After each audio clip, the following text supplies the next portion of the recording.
I know what you're thinking, and I am here to tell you, no, you're not going crazy. No, your eyes do not deceive you, but yes, you are watching another episode of Broadway Blurbs.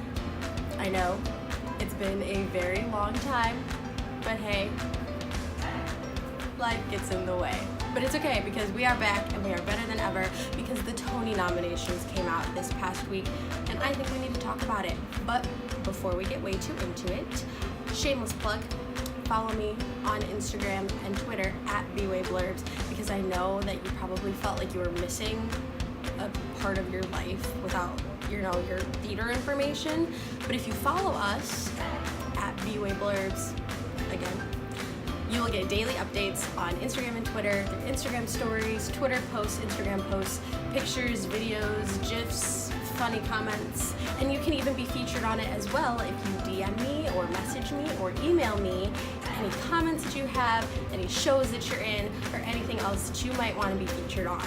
You can even request to live with me and we can become friends. So, follow.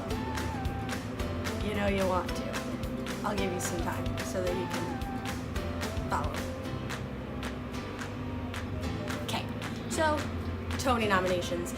I think that this day is one of the most exciting days in the theater community because if you like theater, why wouldn't you like the Tony Awards? And if you like the Tony Awards, why wouldn't you like the Tony nominations? Just makes sense.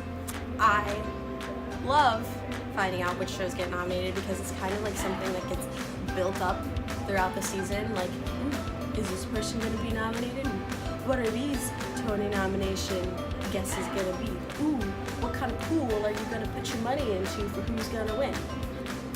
I don't know what you do with your money. Have fun. Spend it well.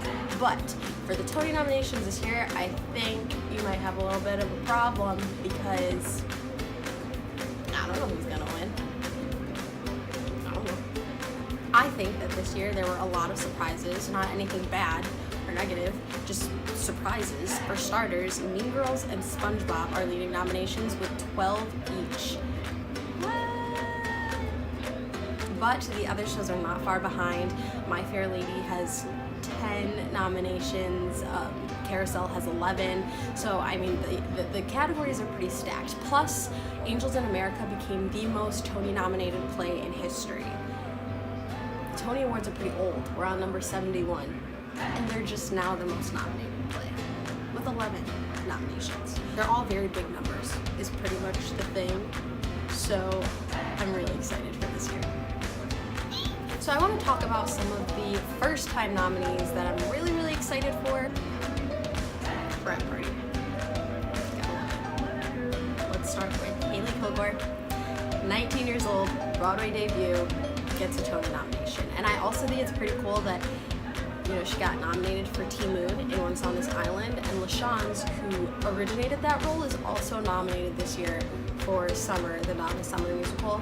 So pretty much Haley Kilgore's life is awesome, and we're just gonna leave it at that. Next, Taylor Louderman, who was nominated for her role as Regina George in Mean Girls the Musical. I was kind of surprised, a good surprise, but still surprised that she got nominated. I think it's awesome. In such a contemporary show too that I was a little nervous about, and now it's got 12 nominations. All of these amazing, incredible young actors and actresses are getting acknowledged for their work, and I think it's awesome. And I'm just I want to see the show so bad because all of these nominations and the buzz and their performances that they've done for promos, I'm so interested in it at this point. So I'm really excited to see them perform. But shouts out to Taylor and her Michigan buddy, Ashley Park, who is also first-time nominee for Mean Girls. She's nominated for her role as Gretchen Wieners. And this also makes me very curious about the show because Gretchen, she's just Regina's little minion in the movie, I feel like. But Ashley has been getting a lot of hype, and so I'm kind of interested to see what they've done and if she gets, a bit more with the show and whatnot. I don't know. We'll see. Somebody please fly me to New York. That's all I'm asking. Ethan Slater for SpongeBob SquarePants. No shame to him or the show, but when I saw it, my first thought was SpongeBob SquarePants is nominated for a Tony. I mean, obviously he deserves it. The show is such a toll. Like, he has to do so much physical movement and still keep that character, but also still be a Broadway performer. And that takes a bit out of you, you know, just a little bit. It's nothing crazy. So yes, shouts out to Ethan for his first Tony nomination in his Broadway debut. All these Broadway debuts getting Tony nominations, I'm floored. Gray Henson for Mean Girls.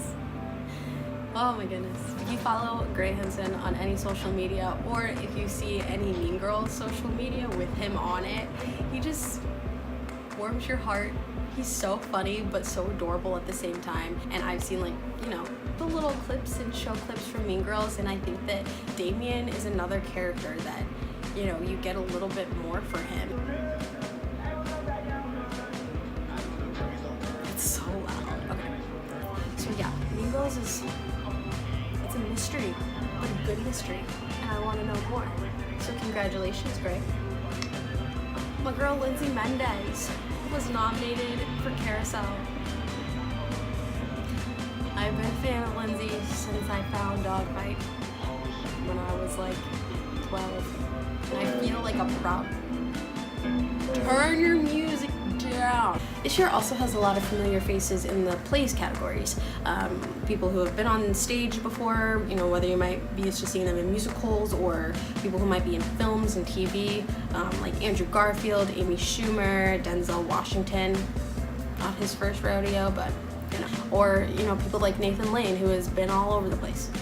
The Best Original Score category, I think, is also kind of interesting.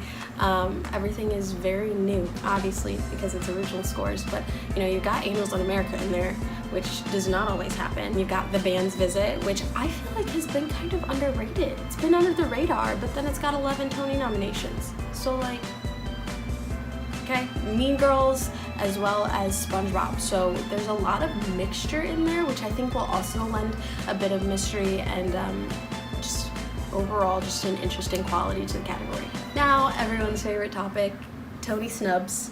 I always feel like this is kind of a weird topic because you don't want to take away from the accomplishments of the people who did get nominated, but there are also the people here like, well, it's fine. I don't really have any main snubs that I personally feel, but after reading some things and hearing other people's comments, there were a few people that were ranked at the top of the list. Barrett Wilbert-Weed was on the radar for Janice in Mean Girls. Hattie Murin, which after thinking about it, I was kind of surprised because I feel like she has gotten a lot of attention for her role as Anna in Frozen. She was nominated for an Outer Critics Award and a Drama Desk Award. So yeah, that was kind of shocking. Alex Newell in Once on This Island. Yeah, just because Alex Newell is Alex Newell, and Alex Newell is amazing. Say Alex Newell 15 times fast. Along with snubs, I feel like everyone loves to talk about predictions, and normally I have some idea of who I think is gonna win. This year, I feel like the nominations had me shaken up enough that I really have no idea what's gonna happen.